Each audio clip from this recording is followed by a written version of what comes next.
హల్లెలూయా హల్లెలూయా హల్లెలూయా హల్లెలూయా హల్లెలూయా.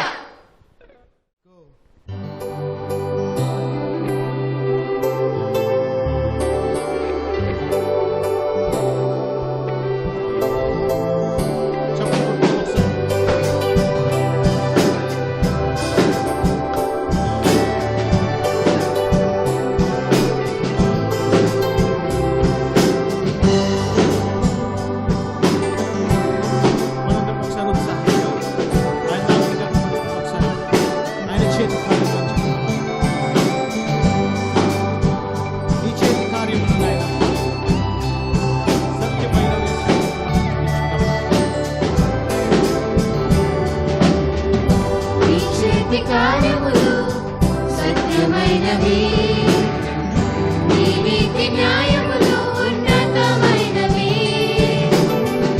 నీ చేతి కార్యములు సత్యమైనవి, నీ నీతి న్యాయములు ఉన్నతమైనవి.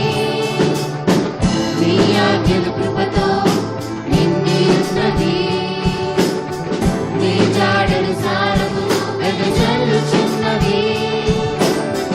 నీ ఆజ్ఞలు కృపతో నిండి ఉన్నది, నీ జాడలు సారములు వెదజల్లుచున్నవి. బల సౌందర్యములు పరిశుద్ధ స్థలములో ఉన్నవి, ఘనత ప్రభావములు ప్రభు యేసు సన్నిధిలో ఉన్నవి. బల సౌందర్యములు పరిశుద్ధ స్థలములో ఉన్నవి, ఘనత ప్రభావములు ప్రభు యేసు సన్నిధిలో ఉన్నవి. మాపై నీ ముఖ కాంతిని ప్రకాశింపచేయుము యేసయ్యా.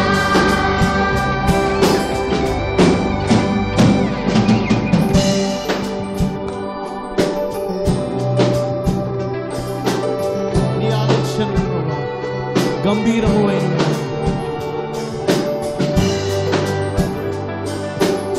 ఆయన వైపు చూసుకుంటూ ఒకసారి మాట చెప్తున్నాను.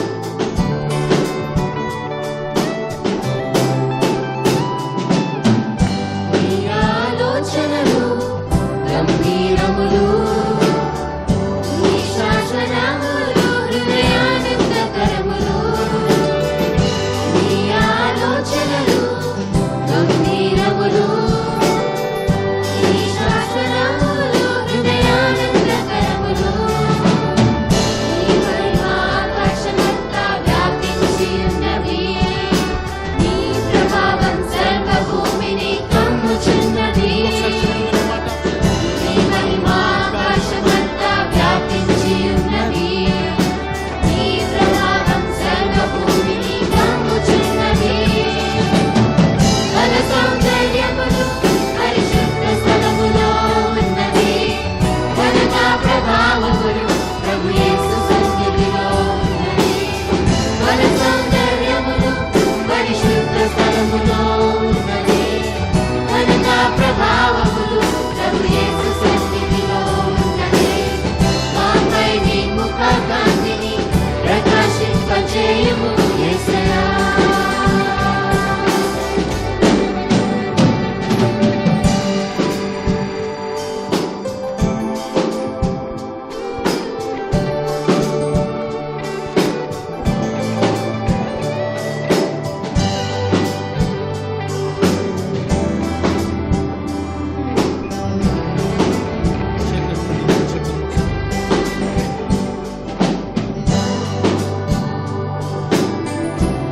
నీ రూపము ప్రభా ఎంతో మనోహరం అన్న మాట చెప్తున్నామా. నీ రూపము ఎంతో మనోహరము, నీ అనురాగము మధురాతి మధురము. నీ రూపము ఎంతో మనోహరము, నీ అనురాగము మధురాతి మధురము. నీ నామము నిత్యము పూజింపదగినది, నీ విశ్వాస్యత నిరతము నిలుచున్నది.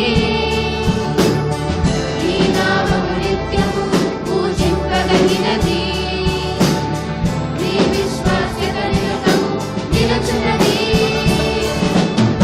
బల సౌందర్యములు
హల్లెలూయా హల్లెలూయా. హల్లెలూయా.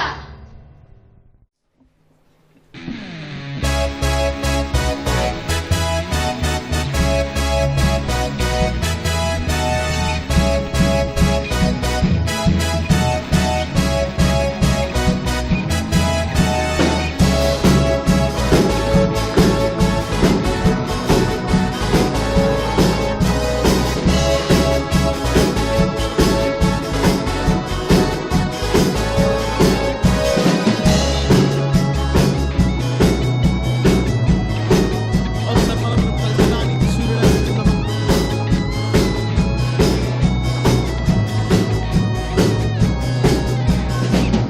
నీతి సూర్యుడా భూమినేలు యేసయ్యా సరిపోల్చలేను నీతో కనులైన వారిని నా నీతి సూర్యుడా భూమినేలు యేసయ్యా సరిపోల్చలేను నీతో కనులైన వారిని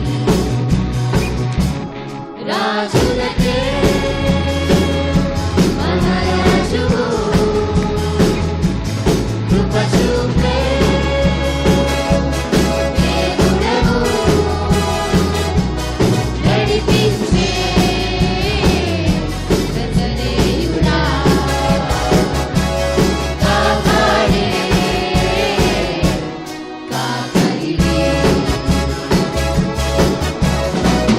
నీతి సూర్యుడా భూమినేలు యేసయ్యా సరిపోల్చలేను నీతో కనులైన వారిని ఒకసారి చప్పట్లు కొట్టుకుని ఆయన స్తుతించుకుందామా?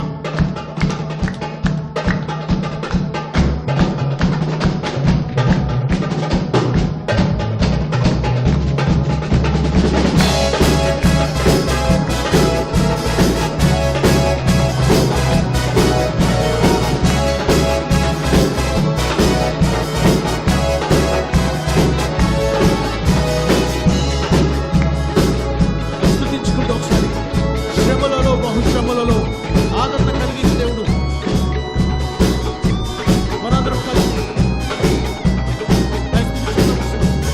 శ్రమలలో బహుశ్రమలలో ఆదరణ కలిగించెను వాక్యమే కృపావాక్యమే నన్ను వీడని అనుబంధమై శ్రమలలో బహుశ్రమలలో ఆదరణ కలిగించెను వాక్యమే కృపావాక్యమే నన్ను వీడని అనుబంధమై నీ మాటలే జలధారలే సంతృప్తినిచ్చెను నీ మాటలే ఔషధమై గాయములు కట్టెను ఒకసారి చెప్పుకుందామా? నీ మాటలే జలధారలే సంతృప్తినిచ్చెను నీ మాటలే ఔషధమై గాయములు కట్టెను నీ మాటే మధురం రాజులకే మహారాజువు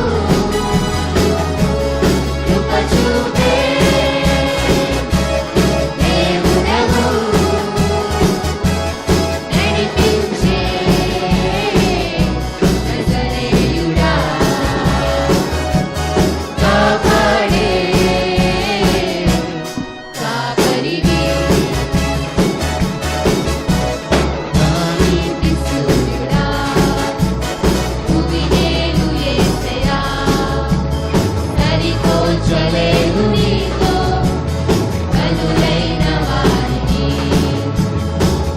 నీతి సూర్యుడా భూమినేలు యేసయ్యా సరిపోల్చలేను నీతో కనులైన వారిని చప్పట్లు కొట్టుకుంటూ మనం స్తుతించుకుందామా? వేదిక సమస్తను జరిగించే దేవుడు ఆయన. ఏది కొదువు లేకుండా మనల్ని కాపాడుతున్న దేవుడు. ఆయన స్తుతించుకుంటూ ఈ మాట చెప్పుకుందామా?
సరిపోల్చలేను నీతో కనులైన వారిని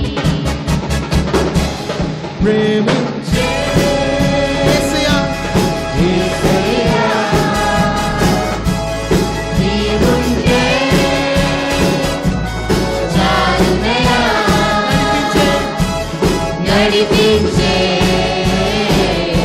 నజరేయుడా, కాపాడే కాపరివి. హల్లెలూయా. హల్లెలూయా. ఒకసారి మనం చప్పట్లు కొట్టుకుంటూ ఆయన స్తుతించుకుందామా? హల్లెలూయా, హల్లెలూయా, హల్లెలూయా. హల్లెలూయా.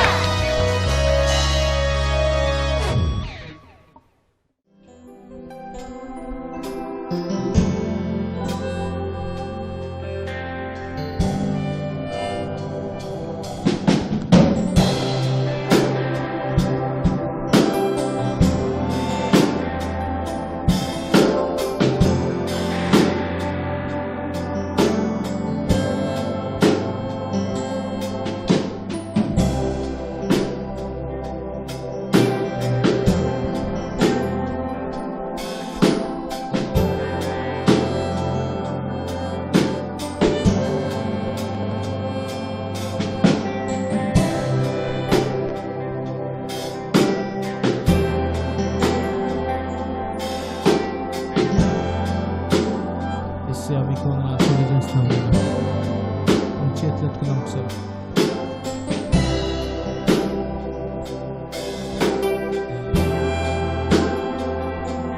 మనందరం ఒకసారి యెహోవా ఈరే చాలిన దేవుడు అని చెప్పుకుందాం. యెహోవా ఈరే చాలిన దేవుడా, నాకు నీవే సమస్తములు. యెహోవా రాఫా, స్వస్థపరచు, పొందిన గాయము. ఒకసారి చెప్పుకుందాం. యెహోవా ఈరే, యెహోవా ఈరే చాలిన దేవుడా,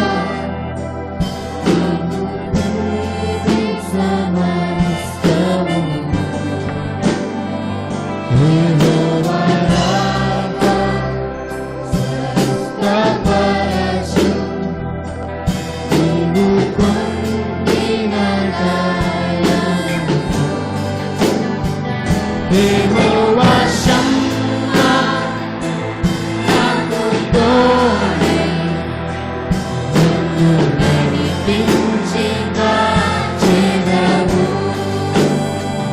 యెహోవా షమ్మా, నాకు తోడై నన్ను నడిపించి కాచెదవు. యెహోవా ఈరే చెప్పుకుందాం ఒకసారి. యెహోవా ఈరే చాలిన దేవుడా, నాకు నీవే సమస్తములు. యెహోవా రాఫా, స్వస్థపరచు, నీవు పొందిన గాయముతో. యెహోవా షమ్మా, యెహోవా షమ్మా, నాకు తోడై నన్ను నడిపించి కాచెదవు. యెహోవా షమ్మా, నాకు తోడై నన్ను నడిపించి కాచెదవు.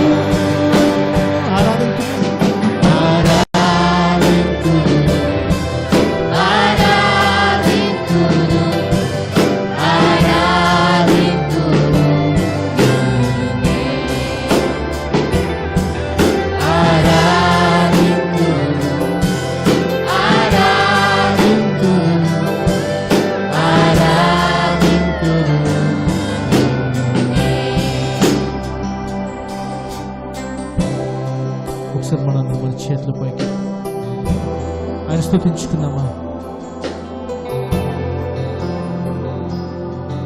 యెహోవా ఎలోహి, నా సృష్టికర్త, నీ వాక్కువే నీ సృష్టి అని చెప్పుకుంటూ ఆయన స్థుతించుకున్నాం సార్. యెహోవా ఎలోహిం నా సృష్టికర్త, నీ వాక్కువే నీ సృష్టి.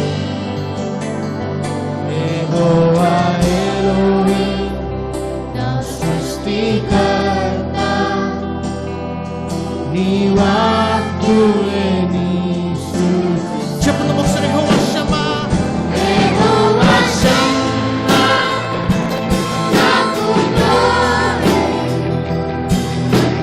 నడిపించి కాచెదవు.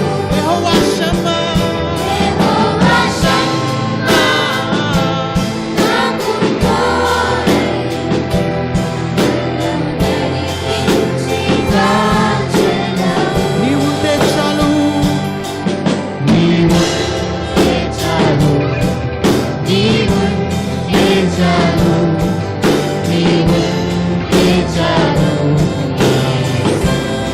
యేసయ్యా నీవుంటే, నీవుంటే చాలు, నీవుంటే చాలు, నీవుంటే చాలు.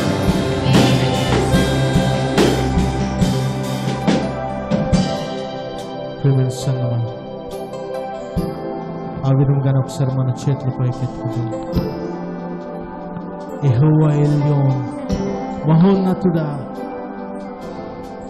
నీకు సాటి లేరెవరని చెప్పుదామా.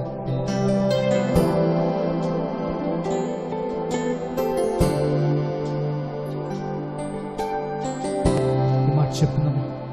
యెహోవా ఎల్యోన్, మహోన్నతుడా, నీకు సాటి లేరెవరు. యెహోవా ఎల్యోన్, మహోన్నతుడా, నీకు సాటి లేరెవరు. యెహోవా షమ్మా, యెహోవా షమ్మా, నాకు తోడై నాకు తోడై నడిపించి కాచెదవు. కాచెదవు. యెహోవా షమ్మా, నాకు తోడై నా తోడై. నడిపించి కాచెదవు. ఇంకొకసారి చెప్పు. యెహోవా షమ్మా, యెహోవా షమ్మా, నాకు తోడై నా తోడై.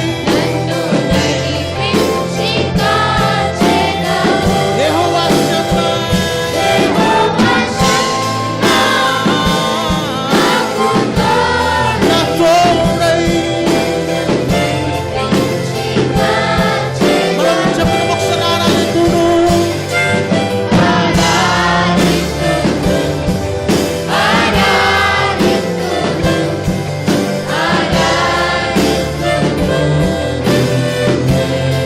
యేసయ్యా,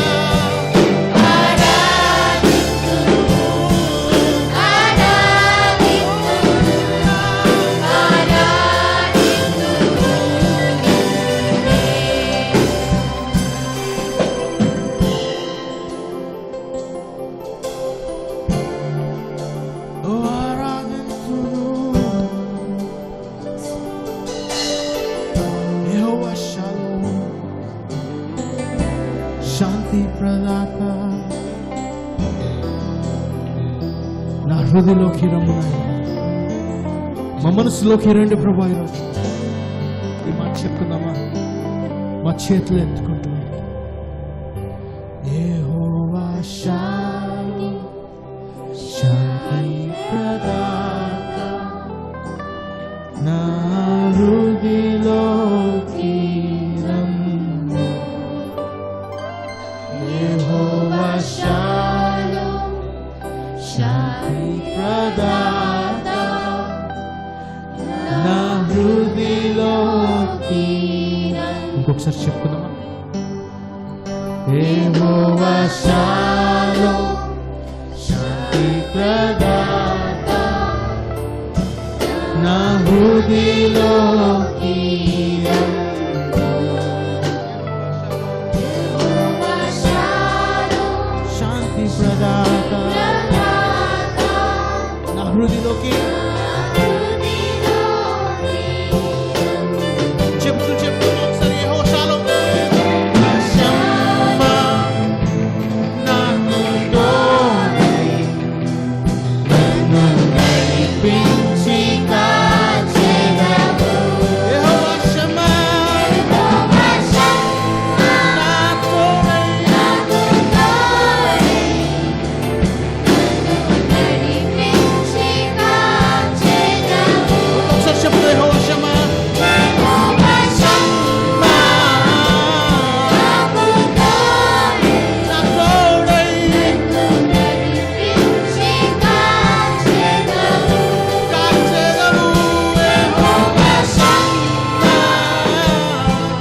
ఇంకొకసారి నీవుంటే చాలు నీవుంటే చాలు నీవుంటే చాలు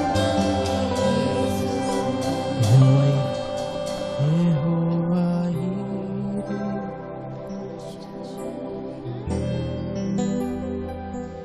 నాకు నీవే సమస్తము. స్వరలిద్దాం సంగం ఒకసారి. యెహోవా రాఫా సమస్తపరచు నీవు పొందిన గాయముతో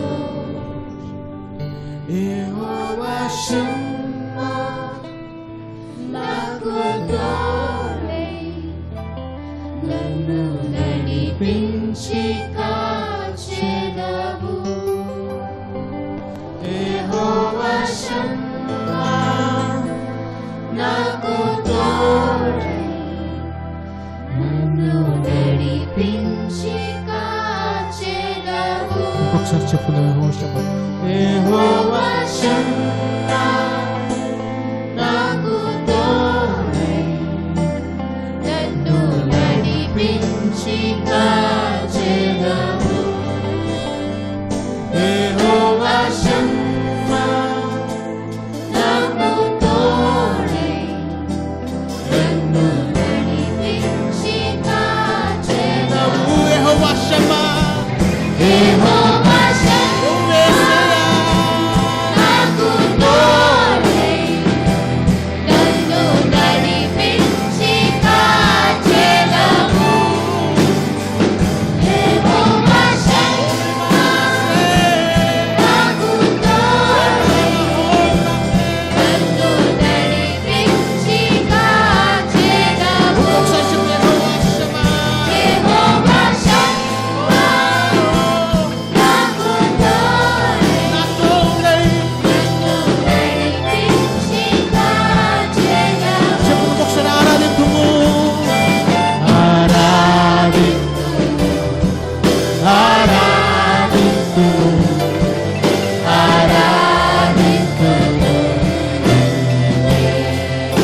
ఒకసారి చెప్పుదామా.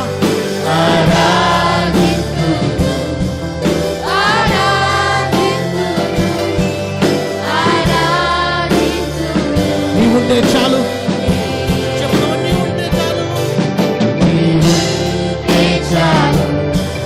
నీవుంటే చాలు.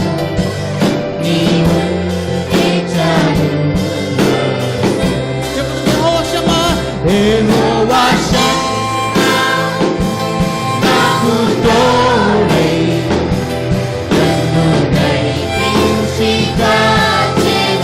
యెహోవా షమ్మా యెహోవా షమ్మా రాఫా ఎలోహీం ఒకసారి చెప్పుదామా. యెహోవా షమ్మా షమ్మా నా తోడా నా దేవా ఓ యేసయ్యా యెహోవా షమ్మా నాకు తోడై నన్ను నడిపించి కాచెదవు నీవుంటే చాలు. నీవుంటే చాలు నీవుంటే చాలు నీవుంటే చాలు యేసు ఒకసారి చేతులెత్తి. నీవుంటే చాలు. నీవుంటే చాలు నీవుంటే చాలు యేసు ఆరాధించు. చివరిసారి ఒకసారి ఆరాధింతును ఆరాధింతును ఆరాధింతును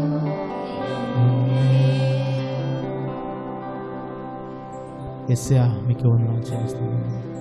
యెహోవా రాఫా, యెహోవా షమ్మా, యెహోవా షాలోమ్, యెహోవా ఎలోహీం, యెహోవా అడోనాయ్, యెహోవా నిస్సి, యెహోవా రాఫా, యెహోవా షమ్మా, నీకే మా స్తోత్రాలు స్తుతులు చెల్లించుకుంటూ యేసునామములో అడిగి వేడుకుంటున్నాం తండ్రి.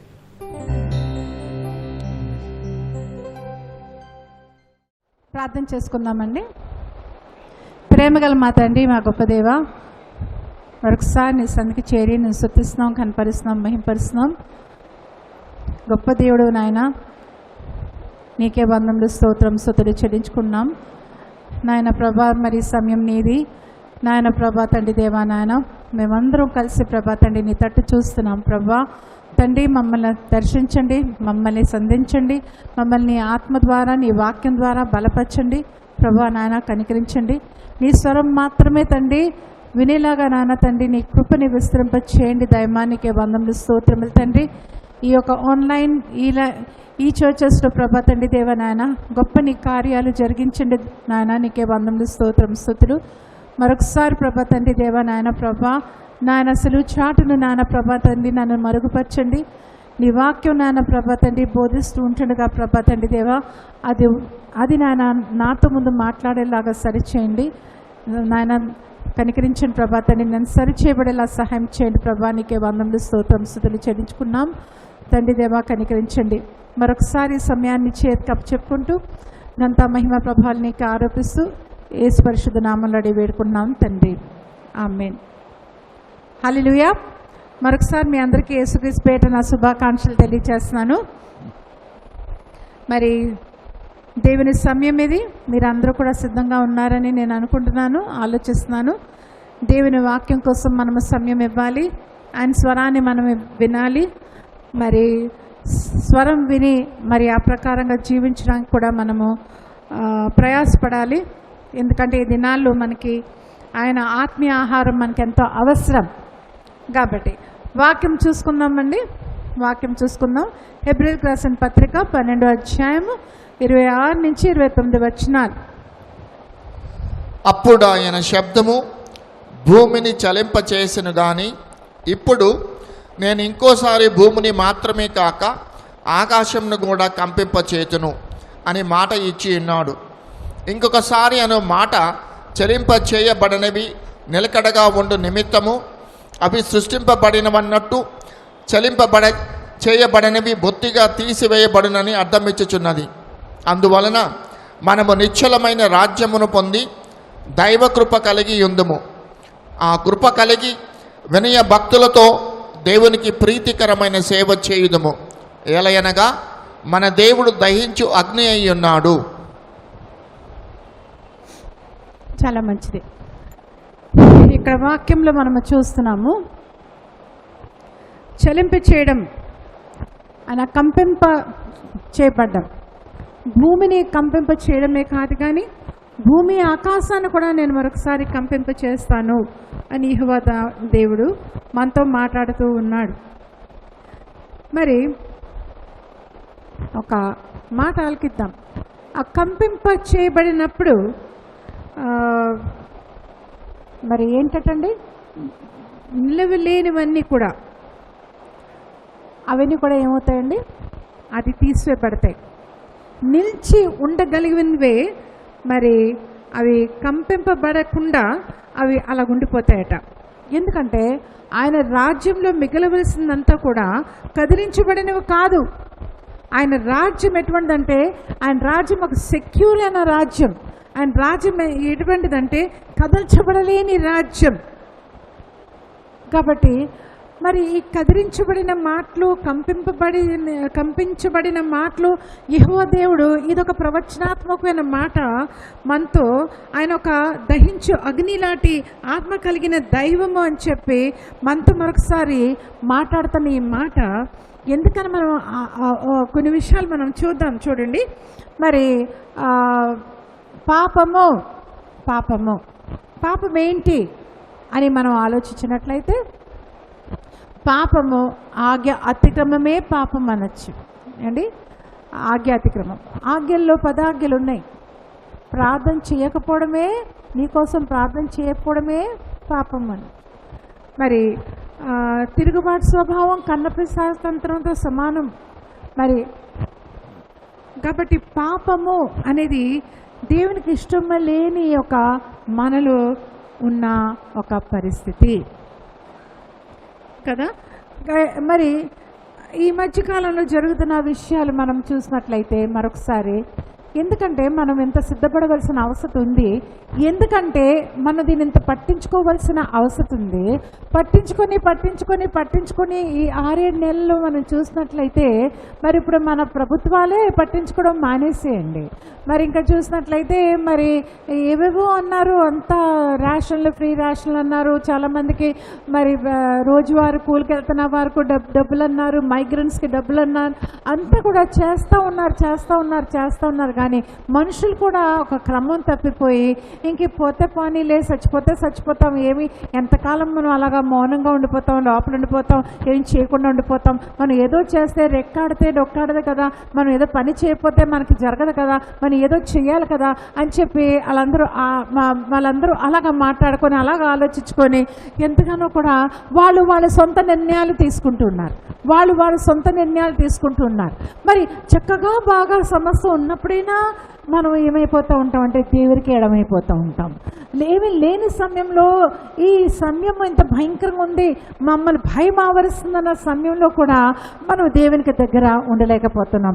మనం అనుకుంటున్నాం ఎలాగైనా చచ్చిపోవాలి కదా, మరి ఇందులోనే చచ్చిపోతాం, పోతాం, ఏమైంది ఇంకా అన్నట్టుగా స్కెప్టిక్గా ఒకలాగా ఒక ఆలోచన కలిగి వాళ్ళు ఒక సొంత నిర్ణయాలు తీసుకున్న రీతిగా మనుషులు ఉండిపోయినట్టుగా మనం చూస్తున్నాం. నిజంగా మీరు కొంతమందితో మాట్లాడితే అలాగే అంటున్నారు. మనం ఎవరిని సర్ది చెప్పి ధైర్యం చెప్పినట్లయితే మన మాటలకి ఎలా వినిపిస్తున్నాయి అంటే, చిచ్చి ఏటి మాటలు, ఏం మాట్లాడుతున్నారు అసలు, కనీసం వాళ్ళు ఈ ఒక పరిస్థితులు చూసే మాట్లాడుతున్నారా, ఇక్కడ జరుగుతున్న సందర్భాలు చూసే మాట్లాడుతున్నారా, లేకపోతే ఏం మాట్లాడుతున్నారు, వాళ్ళకేంలే, వాళ్ళకి బాగా ఉంది వాళ్ళకి సమస్య సమృద్ధిగా, అందుకే వాళ్ళు అలా మాట్లాడుతున్నారని చెప్పి వాళ్ళు అనుకుంటూ ఉంటారు.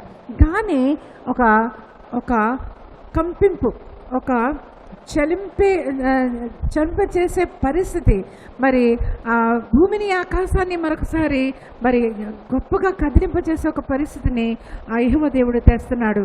ఎందుకు తెస్తున్నాడు అంటే నేను మీకు ఎప్పుడే చెప్పాను, ఎందుకంటే ఆయన రాజ్యంలో ఉండవలసిందే ఉండాలి. మరి ఏదైతే ఉండడానికి అధికారం లేదో, మరి ఉండగలగలేదో, ఆ షేకప్ చేస్తున్న సమయంలో ఏదైతే ఉండలేదో అది ఏమవుతుంది, ఆటోమేటిక్గా తరలించబడుతుంది, ఆటోమేటిక్గా తీసివేయబడుతుంది. ఉండవలసిందే గట్టివి దిట్టవి ఉంటాయి, గట్టివి దిట్టవి అప్పుడు మిగిలిపోయినట్టుగా మనం చూస్తాం. మరి పాపము ఏమవుతుంది మనం ఒకసారి ఆలోచించినట్టయితే, sin affects the moral fiber of a nation or a family or a country. పాపము ఏమి చేస్తుందంటే నైతిక విలువలు, ఒక దేశం ఒక నైతిక విలువలు, లేక ఒక దేశము ఒక పరిస్థితి, ఒక అట్మాస్ఫియర్ని మారుస్తుంది. కలుషితమైన వాతావరణము మరి తీసుకొస్తుంది, కలుషితమైన వాతావరణం. It defiles the atmosphere, it pollutes the systems, it totally destroys the ethical values of a society. మరి చాలా ఇది మామూలు విషయం కాదు. ఇది మనం ఆలోచించినట్లయితే ఏదో దీన్ని మనం తేలిగ్గా చూసే విషయం కాదు. It has be dealt with. దీని విషయంలో మనం అజాగ్రత్తగా ఉండవలసిన దినాన్ని మాత్రం కాదన్న సంగతి మీకు తెలియపరుస్తున్నారు. మన పితరులైన, మన పూర్వీకులైన ఆదాము హవ్వల కోసం మనం ఆలోచించినట్లయితే వాళ్ళు సృష్టించబడినప్పుడు మన దేవాది దేవుడు చాలా మరి ఆనందంగా మరి ఆయనకి తోడుగా ఉండడానికి ఆయన సృష్టికి కిరీటంగా మరి ఆదాము హవ్వలను సృష్టించారు. మరి పాపంలో పడిన తర్వాత మరి that was not an isolated phenomena. అది కేవలము వాళ్ళ వరకే పరిమితం అయిపోయి ఉండిపోలేదండి.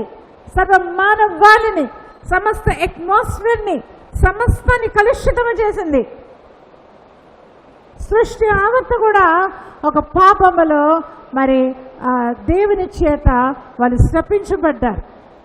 స్త్రీ శపించబడింది, పురుషుడు శపించబడ్డాడు, సాతాను పాము రూపంలో వచ్చిన సాతాను శపించబడ్డాడు.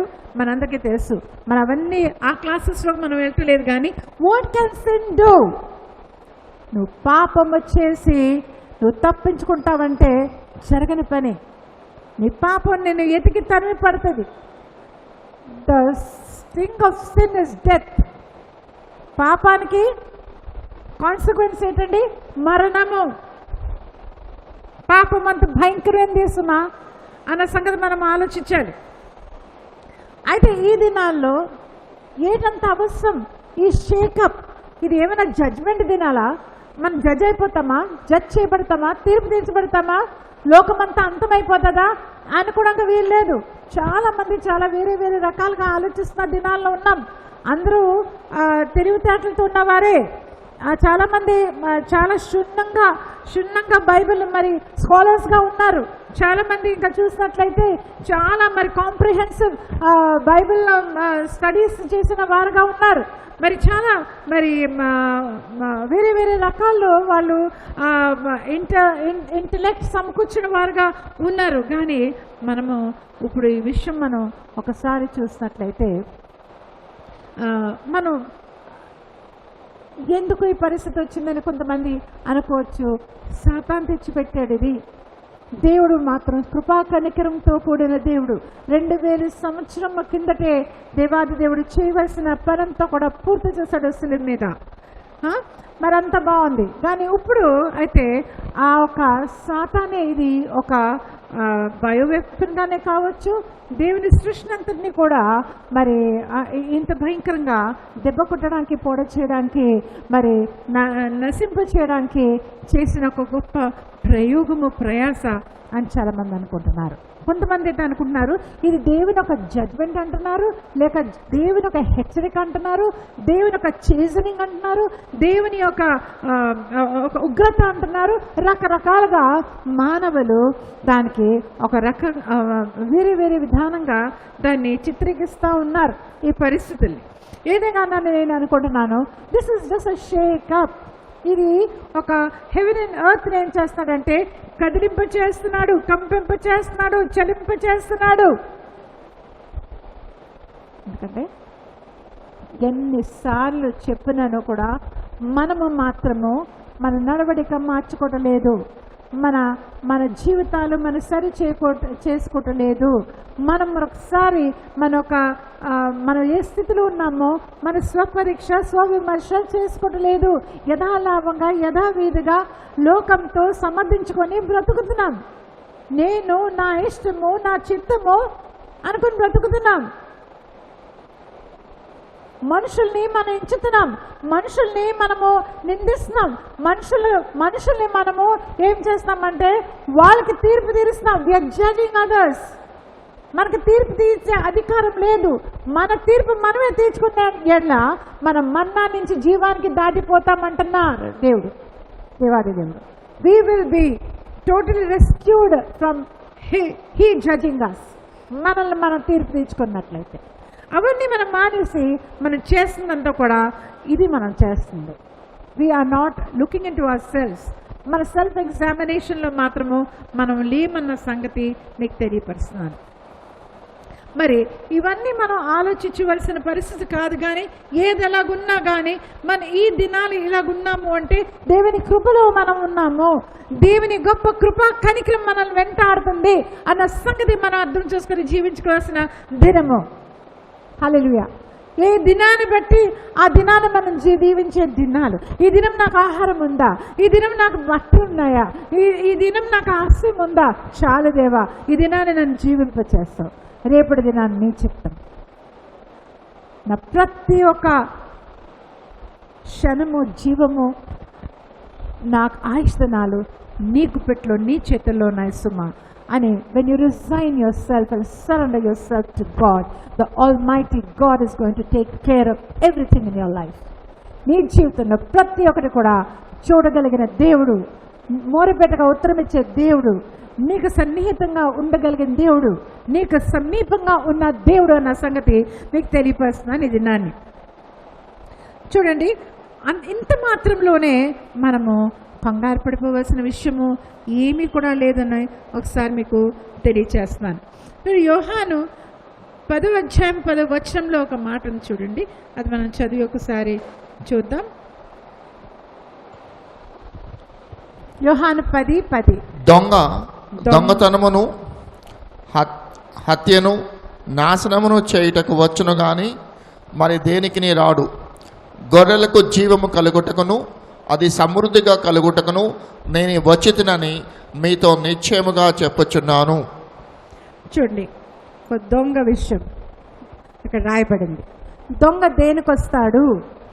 దొంగ చంపడానికి, పాడు చేయడానికి, దొంగిలించడానికి వస్తాడు. దొంగ పని అది కదండి.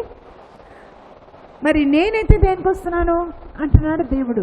నేనైతే జీవాన్ని ఇవ్వడానికి వస్తున్నాను, సమృద్ధి జీవము నీకు ఇవ్వడానికి నేను వస్తున్నాను. చూసారా, దొంగ పని అది. మరి కాబట్టి మనం ఏం అర్థం చేసుకోవాలా? మనకి అనుకూలంగా ఉన్నాయా, ప్రతికూలంగా ఉన్నాయా పరిస్థితులు? ఎవరిని బట్టి వచ్చిందని మనం చూసినట్లయితే, మనం ఆలోచించినట్లయితే ఇక్కడ మనకు అర్థమవుతుంది.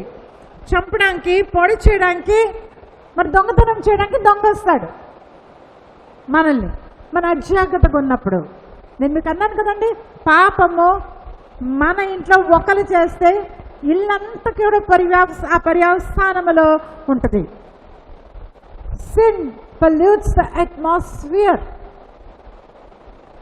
అది ఒక సంఘాలు పాడవుతాయి, మన ఒక నేషన్స్ పాడవుతాయి, మన దేశం పాడవుతుంది. ఏ మంచి కూడా ఉండదు, ఏ మేలు కూడా ఉండదు. మోరల్ ఫైబర్ పాడవుతుంది, నైతిక విలువలు పాడవుతాయి. కూలిపోతే సమాజంలో ఏ మంచి ఉండదండి. సమాజంలో ఏ మంచి ఉండదు.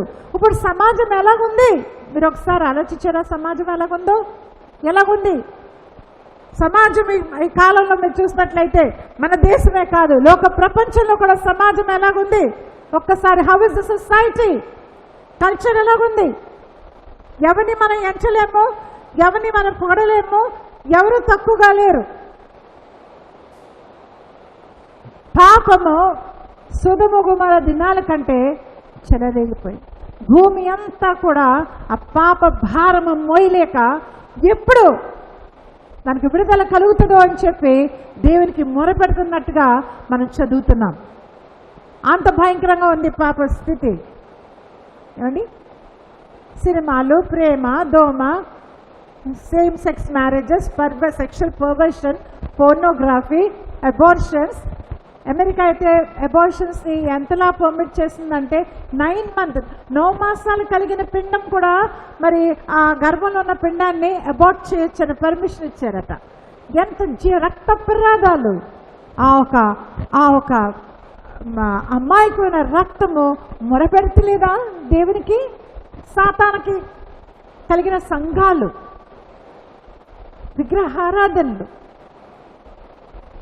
న్యూ వరల్డ్ ఆర్డర్, ఇల్యూమినాటి, ఎక్కడ చూసినా కానీ భయంకరం అండి. బయో వెపన్స్ అండి, క్లోనింగ్ అండి, జెనెటిక్ ఇంజనీరింగ్ అండి, దేవునికి వ్యతిరేకమైన పరిస్థితులు, కౌంటర్ఫీటింగ్ గాడ్స్ పవర్. దేవుని కూడా మించిపోదామన్న ఆశతో they trying to counterfeit and supersede God's divine authority. అంత భయంకరంగా లోక ప్రపంచంలో పాపం అలాగా ఎక్కువైపోతున్న సమయంలో ఈ షేకప్ ఇవ్వడం మంచిదా చెడ్డదా మనం ఒకసారి ఆలోచించవలసిన అవసరం మనకైనా ఎంతైనా ఉంది.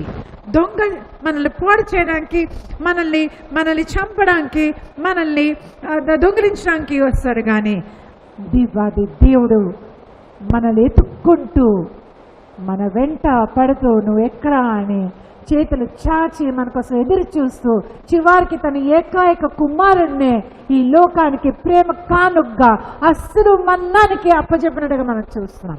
మన కోసం, నీ కోసం, నా కోసం, మన కోసం. బికాస్ యూ వాంటెడ్ మనకి అబండెంట్ లైఫ్, సమృద్ధైన జీవము ఇవ్వడానికి యేసయ్య ఈ లోకానికి వచ్చినట్టుగా మనం చూస్తున్నాం. ఆయన చీకట్లోకి వెళ్ళిపోయాడు మనం వెలుగులోకి నడిపించడానికి. ఏమండి, మనల్ని ధనవంతులుగా చేయడానికి తను ఎలాగైపోయాడండి? ఒక భయంకరమైన రిక్తుడుగా అయిపోయి సమస్తాన్ని ఒక పోపర్గా అయిపోయాడండి. సమస్తాన్ని విడిచిపెట్టాడు. మన ఒక ఆశీర్వాదకరంగా చేయడానికి తను శాపగ్రస్తుడిగా అయిపోయినట్టుగా మనం చూస్తున్నాం. అదండి ఆయన ఒక పరిస్థితి. కాబట్టి ఈ దినాల్లో దేవుడు అంటున్నాడు, don't be quick in taking a decision. దేవుని వ్యతిరేకంగా డెసిషన్ తీసుకోవద్దు. ఏమి దేవుడు ఏంటి దేవుడు మన మీద ఏంటి ఇది చేసేసాడు, దేవుడు మన మీద ఏంటి ఉగ్రత పంపించాడు, ఎందుకు ఇలా చేశాడు, మనం నమ్ముకున్నాం కదా, ఏదో చేస్తాం కదా, భక్తి మనం చేస్తున్నాం కదా. ఎలాగ బ్రతికేదండి మీరు ఇన్ని సంవత్సరాలు? ఒకసారి ఆలోచించారా? దైవానుసారంగా దైవ చిత్తంగా బ్రతికిన వారమే మనం. ఆయన ఆజ్ఞల్ని గైకుని మనం బ్రతికిన వాళ్ళమే మనం ఎలా బ్రతుకుతున్నాం? ఆయన కోరిన రీతిగా మనం బలులిస్తున్నామా? మన ఇష్టానుసారైన బలులిస్తున్నామా దేవునికి? God wants obedience, not sacrifices. దేవుడికి విధేయత కావాలి కానీ, ఇరిగి నలిగిన హృదయం కావాలి కానీ బలులు కాదండి. ఏదో ఇస్తున్నాంలే, ఏదో చేస్తున్నామంటే అడుక్కునేవాడు కాదు దేవుడు. మనల్ని పార్ట్నర్ చేయడానికి, మనల్ని కలుపుకోవడానికి, మనల్ని లేబరర్స్ చేయడానికి ఆయన అపారమైన ఒక ప్లానింగ్లో ఆయన రాజ్యాన్ని ఈ భూమి మీద కట్టడానికి మనల్ని రాయబారులుగా ఎంచుకొని అప్పచెప్పి ఆయన శరీరం అనగా ఆ ఒక మూల రాయిగా ఆయన సంఘానికి మిగిలిపోయి తిరిగి ఆహరణమయ్యాడు. పరిశుద్ధాత్మ దేవుణ్ణి మనం కాసి కాపాడి నడిపించడానికి, చూసుకోవడానికి. ఎలాగున్నావు నువ్వు? ఎలాగా దేవుని పని లెక్కడిగితే నువ్వేం చెప్తావు? దేవుడు చేయలేని నువ్వు చెప్తావు, కానీ నువ్వు చేయలేని నువ్వు తెలుసుకోగలుగుతున్నావా? నువ్వు చేయలేని నువ్వు లెక్క చెప్పగలుగుతున్నావా? ఈ దినాన్ని ఇది సమయం, ఈ షేకప్లో ఇది సమయం. We have to examine ourselves. మన పరీక్ష విమర్శ మనం చేసుకోవాల్సిన అవసరం ఉంది. మన స్వనీతితో కూరుకుపోయి అయ్యో మేమైతే చాలా భయభక్తులతో కూడి చాలా భక్తి జీవితంలో ఉంటున్నామే, వాళ్ళైతే ఎంత భయంకరంగా ఉంటున్నారని చెప్పి చూసారా? ఆ ఫరిసేయులు సదుకీలు ఎలాగనుకునేవారో. ఒక సుంకరవాడ ప్రార్థనకి వెళ్ళినప్పుడు ఎవరు ప్రార్థన విన్నారట? దేవుడు. వాళ్ళు ప్రార్థన విన్నారా? 10 వందలు ఇస్తున్నాం, ఉపవాసం ఉంటున్నాం, సంవత్సరం చేస్తున్నాం, వాళ్ళలా కాదు మేము, వీళ్ళ కాదు మేము అని అనుకోలేదు. ఇక్కడైతే మాత్రము మరి అలాగా మనం ఉండిపోతున్నామా? ఎవరు పాపం ఎంత హెచ్చయిందో మన కోసమే కాదు, మన కుటుంబాల కోసమే కాదు, మన మన మన దేశం కోసమే కాదు, మన సంఘం కోసమే కాదు, మన లోక ప్రపంచం కోసమే కాదు. We are responsible.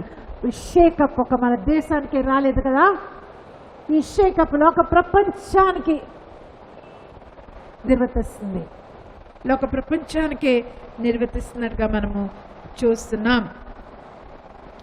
చాలా మంచిది. ఇంకొక కొన్ని విషయాలు చూద్దాం. చూడండి, రోమీయులకు రాసిన పత్రిక 16:23 చూద్దాం. లోపరుటకు దేనికి మిమ్మును మీరు దాసులుగా అప్పగించుకొందురో అది చావు నిమిత్తముగా పాపమునకే గాని నీతి నిమిత్తముగా విధేయతకే గాని దేనికి మీరు లోబడుదురో దానికే దాసులగుదురని మీరెరుగురా. మీరు పాపమునకు దాసులై ఉంటిరి గాని ఏ ఉపదేశ క్రమమునకు మీరు అప్పగింపబడితిరో దానికి హృదయపూర్వకముగా లోబడిన వారై పాపము నుండి విమోచింపబడి నీతికి దాసులైతిరి. ఇందుకు దేవునికి స్తోత్రం. మీ శరీర బలహీనతను బట్టి మనుష్య రీతిగా మాటలాడుచున్నాను. ఏమనగా అక్రమము చేయుటకై అపవిత్రతకును అక్రమమునకును మీ అవయములను దాసులుగా ఎలాగూ అప్పగించితురో అలాగే పరిశుద్ధత కలుగుటకై ఇప్పుడు మీ అవయములను నీతికి దాసులుగా అప్పగించుడి. మీరు పాపమునకు దాసులై ఉన్నప్పుడు నీతి విషయమై నిర్బంధము లేని వారై ఉంటిరి. అప్పటి క్రియల వలన మీకేమి ఫలము కలిగెను? వాటిని గురించి మీరిప్పుడు సిగ్గుపడుచున్నారు కారా? వాటి అంతము మరణమే. అయినను ఇప్పుడు పాపము నుండి విమోచింపబడి దేవునికి దాసులైనందున పరిశుద్ధత కలుగుటయే మీకు ఫలము, దాని అంతము నిత్య జీవము. ఎలయనగా పాపము వలన వచ్చు జీతము మరణము, అయితే దేవుని కృపావరము మన ప్రభువు అయిన యేసుక్రీస్తునందు నిత్య జీవము. చూసారా ఎంత గొప్ప వాక్య భాగం ఇది. చాలా చక్కగా దీన్ని నేను మీకు వివరిస్తానండి. చూడండి, మనము పాపానికి దాసులుగా ఉన్నామా, నీతికి దాసులుగా ఉన్నామా? మనము పాపానికి లోబడితే మనం పాపానికి దాసులు అవుతాం. మన నీతికి లోబడితే నీతియుక్తమైన జీవితానికి మనం దాసులు అవుతాం. మనం అపవిత్రతకి ఎప్పుడైతే మనం దాసుల తోవ తీస్తామో అప్పుడు మన శరీరాన్ని అంతటా కూడా ఆ అపవిత్రతకి మనం అప్పచెప్తాం. చూడండి, అపవిత్రతకి అప్పచెప్పిన మన శరీరము అవినీతికి, అపవిత్రతకి, పాపానికి దాసులైనందుకు దేనికండి మనము చేర్చబడతాం? నిత్య మరణానికి మనం దాచిపెట్టి ఉంటాం. We will be facing absolute eternal death. ఒక మరణము, పాపానికి జీతము మరణము అని చెప్పి మనం తెలుసుకోవాలి ఆ సంగతి. మరి ఇంకా నీతికి దాసులుగా మనం ఎప్పుడైతే ఉంటామో, దేవాది దేవుడు మనల్ని విడిపించాడు కదా, మన అప్పుడు నిత్య జీవానికి మనం వారసుగా అవుతామన్న సంగతి ఈ వాక్యం మనల్ని ఎంతో చక్కగా హెచ్చరించి మనల్ని బలపరుస్తూ ఉంది.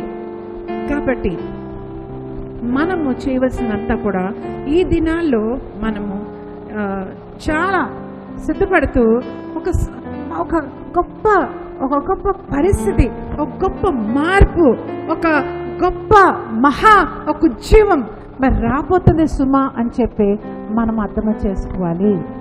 This is not the end of the times అని అర్థం చేసుకోవాలి. ఆయన కృపలో మనం నిజంగా ఆయన హస్తాల్లో మనల్ని అలా దాచిపెట్టి ఉంచాడు దేవాది దేవుడు. మనం ఆయన నమ్ముకుంటే ఆయన మనల్ని విడిచిపెట్టే దేవుడు కాడండి. ఇట్స్ జస్ట్ షేకప్ అని చెప్పి మనం అర్థం చేసుకోవాల్సిన అవసరం ఎంతైనా ఉంది. అంత మాత్రమే కాదు, కానీ మనం ఇంకొక విషయం మనం చూసినట్లయితే మనము చింతించొద్దు అంటున్నాడు దేవాది దేవుడు. చింతించొద్దు అంటున్నాడు. దేనికి చింతించొద్దు అంటున్నాడు? ఈ సమయంలో కూడా చింతించొద్దు అంటున్నాడు. ఎందుకంటే ఏం తింటాము, ఏమి వేసుకుంటామో, ఏం ధరించుకుంటామో, ఏ త్రాగుతామో అది నువ్వు చింతించొద్దు అంటున్నాడు. అటువంటి చింతలంతా కూడా ఎవరు కలిగి ఉంటారట అండి? అన్యులు కలిగి ఉంటారట. అటువంటి మరి ఆ టెన్షన్స్తో కానీ, అటువంటి ఆలోచనలతో కానీ మీరు బాధపడద్దు. ఎందుకంటే మీ యొక్క పరలోక తండ్రికి అవన్నీ కూడా తెలుసు. ఆయన నీతి రాజ్యం మన ఎదిగిన సమస్తము కూడా మనకు అనుగ్రహించబడుతుందన్న సంగతి మనం అర్థం చేసుకోవాలి. ఈ దినాల్లో మన వాక్యం ఎంత భుజిస్తామో, ఎంత చదువుతామో, ఎంత ధైర్యం పొందుకుంటామో, ఎంత విశ్వాసాన్ని మనం సంపాదించుకుంటామో అంత మన ఈ కాలంలో గొప్ప కార్యాలు మనం చూస్తూ ఉంటాం. మన పట్ల దేవాది దేవుడు గొప్ప కార్యము చేస్తూ ఉంటాడు. మనం మాత్రము సాతానికి మనం ఏమివ్వకూడదు, చోటు ఇవ్వకూడదు. దుష్టుడికి మనం చోటు ఇవ్వడానికి వీలు లేదు. మనము మాత్రము మన జీవితాల్లో మరొకసారి దేవునితో రీఅలైన్ అయ్యే దినాల్లో మనం ఉన్నాం. ఈ షేకప్ జరుగుతున్న సమయంలో we got to be realigned and reset with God అన్న సంగతి మనం అర్థం చేసుకోవాల్సిన వారంగా ఉన్నాం. మన కన్దృష్టి దేవుని మీద నుంచి మనం ఒక్క నిమిషమైనా కూడా మనం తీయడానికి వీలు లేదు. We have to be focused on God. We have to be focused on our Lord Jesus. కనుక మనల్ని ఏది కూడా కదిలించనివ్వదు. లోకంలో ఏదైపోతున్నా కానీ చూడండి, నీ కట్టడలు నేర్చుకున్నట్లు శ్రమ నొంది ఉండట నాకు మేలైంది అని కీర్తన కాదు 119 దావీదు కీర్తన 71 వచనంలో చెప్తున్నాడు. 67 వచనంలో ఏం చెప్తున్నాడు అంటే, శ్రమ కుళ్ళుకు కలగక మునుపు నేను త్రోవ విడిచితని, ఇప్పుడైతే నీ ఒక వాక్యాన్ని అనుసరించి నేను నడిచేదను. శ్రమ కలగక మునుపు నేను త్రోవ విడిచితను. ఇప్పుడైతే శ్రమ కలిగిన తర్వాత నేనేం చేస్తానండి, నీ వాక్యానుసారంగా నేను జీవిస్తాను అని కీర్తనకారుడు చెప్తున్నారు కదా. కాబట్టి ఈ దినాల్లో మనకు ఒక శ్రమ, మనకి కాదు అందరికీ. ఈ దినాల్లో మనం చేయవలసిన కొన్ని పనులు ఉన్నాయి. మనం జాగ్రత్త మనకు ఆలోచించి మనం ఏ పరిస్థితిలో మనం ఉన్నామో ఆ విషయం మనం ధ్యానించి మనకు మనం సరిచేయబడతాం. వాక్యాన్ని వినండి, వాక్యాన్ని అర్థం చేసుకోండి, వాక్యంలో గూఢమైన సత్యాలు అర్థం చేసుకోండి. What does God want out of us? దేవుడు మన దగ్గర ఏం ఆశిస్తున్నాడు ఈ సమయంలో అని ఒక్కసారి మీకు మీరు ప్రశ్నించుకోండి, సరిచేయబడండి. ఎక్కడ వారు అక్కడ మీరందరూ కూడా తలలు వించినట్లయితే, ఎక్కడ వారు మీరు ఎక్కడెక్కడైతే ఉన్నారో, ఎంత దూరం నుంచి వింటున్నారో, ఏ దేశంలో వింటున్నారో మరి పరిశుద్ధాత్మ దేవునికే తెలుసు. కాబట్టి మీరు తలలు వంచి కళ్ళు మూసిన ఎడ్ల ప్రార్థన చేసుకుందాం. పరిశుద్ధుర పరిశుద్ధుర పరిశుద్ధుర పరిశుద్ధుర మా గొప్ప దేవ, మరొకసారి నేను స్తుతిస్తాం, కనపరుస్తాం, మహింపరుస్తాం ప్రభా. ఏమిచ్చి నీ రుణం మేము చెల్లించుకోగలం ప్రభా తండ్రి దేవ. నాయన ప్రభా నాయన మేమేమై ఉన్నామో కేవలం ఇచ్చి తన కృపను బట్టి ప్రభా తండ్రి దేవ. ఈ దినాల్లో ప్రభా తండ్రి దేవ మేము ఇలాగున్నామంటే కేవలం నీ కృప ప్రభా తండ్రి దేవ. నాయన ఓ దేవా తండ్రి, మేము నాయన ఈ దినాల్లో ప్రభా తండ్రి దేవ నాయన మేము ఎలాగుండాలి ప్రభా తండ్రి దేవ. నాయన తండ్రి మా దగ్గర నువ్వు ఏంటి నాన్న తండ్రి దేవ నాయన ఆశిస్తున్నావు ప్రభా తండ్రి దేవ. నాయన మాట్లాడుతున్న దేవుడు ప్రభా, భూమిని ఆకాశాన్ని మరొకసారి చలింపు చేస్తాను, కదిలింపు చేస్తాను అంటున్నావు ప్రభా తండ్రి దేవ. ఉండవలసినవి మిగిలిపోతాయి అంటున్నావు ప్రభా తండ్రి దేవ. నాయన తండ్రి లేనివి ప్రభా తండ్రి దేవ ఉండకుండా పోతాయి ప్రభా తండ్రి దేవ. నాయన ఏదైనా కానీ ప్రభా తండ్రి దేవ నాయన ఎంత గొప్ప దేవుడు ప్రభా తండ్రి దేవ. దేనిని బట్టి చింతించొద్దు అంటున్నావు ప్రభా. ప్రతి విషయాన్ని కృతజ్ఞతాస్తుల ద్వారా నీ విన్నపాలు దేవుడికి తెలియచేసుకుంటున్నావు ప్రభా. మా గురి మీరు ప్రభా తండ్రి, మా కన్ను దృష్టిపై ఉండేలా సహాయం చేయండి ప్రభా తండ్రి. మరొకసారి ప్రభా తండ్రి దేవ నాయన ఓ తండ్రి దేవ నాయన ఎక్కడ ఎవరు నాయన తండ్రి ఏ అవస్థలో, బాధల్లో, అనారోగ్యంలో ఉన్నారో ప్రభా, ఏ అవస్థల్లో ఉన్నారో ప్రభా తండ్రి, ఏ పరిస్థితిలో ఉన్నారో తండ్రి, అనారోగ్య స్థితిలో ప్రభా తండ్రి, కరోనా వైరస్ వల్ల ఓ నాన్న బాధపడతా ఉన్నారో ప్రభా తండ్రి, ఒకసారి దర్శించి నీ ముట్టండి నాన్న, లేవనెత్తండి ప్రభా తండ్రి దేవా. నాయన నీకే వందనములు స్తోత్రం స్తుతులు చెల్లించుకున్నాం ప్రభా. నాయన నీ వాక్యం ప్రభా తండ్రి దేవా నాయన ప్రభా చేయవలసిందంతా కూడా చేసి ప్రభా తండ్రి దేవా నాయన ప్రభా తండ్రి దేవా నాయన గొప్ప పంట నాయన ప్రభా తండ్రి దేవా, విస్తారమైన పంటలైనా ఓ అనుగ్రహించబడేలాగా సహాయం చేయవలసిందిగా మనం చేస్తున్నాం ప్రభా తండ్రి దేవ నాయన. స్థానిక సంఘాన్ని దీవించండి ప్రభా తండ్రి దేవ నాయన. ఓ ఈ దినాన్ని మాకు ఇచ్చిన ఈ అవకాశాన్ని బట్టి నీకు వందనములు ప్రభా తండ్రి నాయన. నీకే వందనములు స్తోత్రం స్తుతులు చెల్లించుకుంటూ మరొకసారి ప్రభా తండ్రి దేవా నాయన తండ్రి దేవా నాయన ప్రభా తండ్రి అందరినీ నీ కృపగల హస్తాలకు చెప్పుకుంటూ గంత మహిమ ప్రభావాన్ని నీకు ఆరోపిస్తూ యేసు పరిశుద్ధ నామములో అడిగి వేడుకుంటున్నాను తండ్రి, ఆమేన్. మన తండ్రి అయిన దేవుడి ప్రేమ, యేసుక్రీస్తు ప్రభు వారి ప్రేమ, కృప, పరిశుద్ధాత్మ దేవుని యొక్క అన్యోన్య సహవాసము మనతో ఇప్పుడు ఎల్లప్పుడూ సదాకాలం తోడై ఉండును గాక. ఆమేన్. Praise lord.